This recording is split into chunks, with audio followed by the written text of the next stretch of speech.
Poznáte tú situáciu. V pondelok prídu odčítavať elektromery, tak buďte doma, alebo dostanete avízo o tom, aby ste stav svojho elektromera nezabudli nahlásiť. Prosím vás, kto má v dnešnej dobe na to čas a hlavne držať to v hlave. Máme toho málo. Priatelia, našťastie boli hlasy vyslyšané a tak nastupuje éra smart elektromerov, ktoré hlásia stav elektriny samé.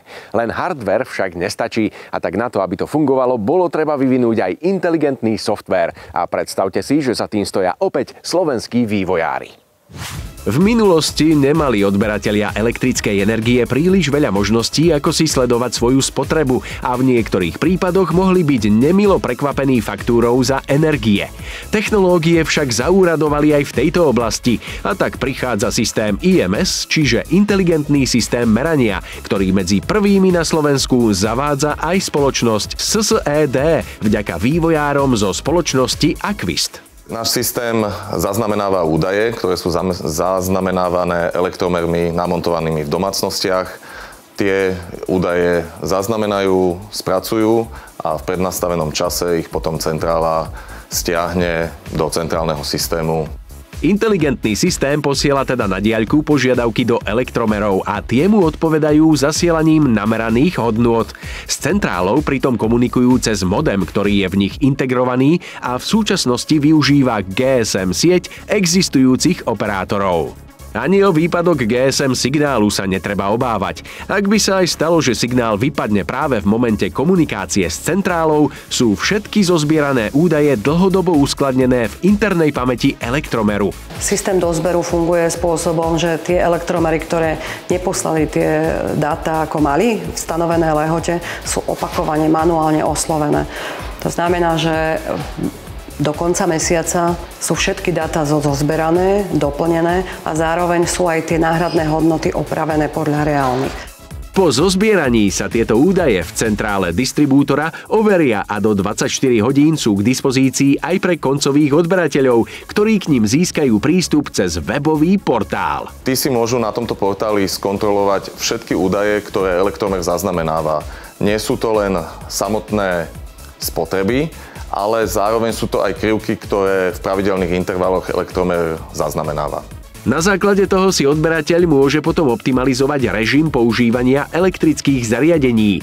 No systém IMS so Smart Metering elektromermi poskytuje viaceré výhody aj pre samotného distribútora.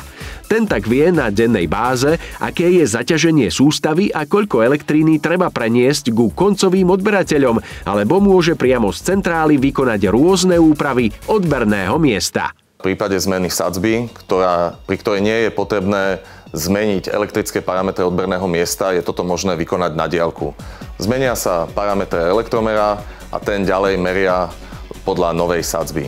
Systém si však dokáže posvietiť aj na prípadných podvodníkov. Samozrejme, že pri tom dennom sťahovaní dát a vyhodnocovaní áno, aj takéto praktiky ako neoprávnené odbery alebo iné zásahy, ktoré sa na distribučnej sústave môžu vykonať, vieme odhaliť včas. A takéto neoprávnené miesta je potom pomocou systému IMS možné vypnúť aj na diaľku. Je pritom prispôsobený tak, aby zvládal ovládať poriadne veľký počet pripojených elektromerov, ktoré však ani nemusia byť od jedného výrobcu. V tomto momente systém komunikuje so zhruba 40 000 elektromermi, pričom jeho rozšíriteľnosť je možná až na 1 milión zariadení. Tieto elektromery nie sú od jedného dodávateľa, sú rôznych typov a používajú rôzne protokoly. Preto je možné v rámci jednej centrály zbierať dáta z rôznych zdrojov, čo umožňuje distribúcii efektívne s týmito dátami ďalej pracovať. Dôležité je aj to, že celé riešenie je zabezpečené a prístup k dátam je možný len cez špeciálne komunikačné kanály distribútora. Systém IMS teda uľahčí život nielen odberným miestam, ale aj distribútorom. Daná technológia pritom prináša aj možnosť pripájať v domácnostiach ďalšie zariadenia, ktoré budú komunikovať prostredníctvom smartmetrov s centrálnym systémom. Vyzerá to teda tak, že predzvesť inteligentnej elektrickej siete, čiže Smart Grid, je už tu.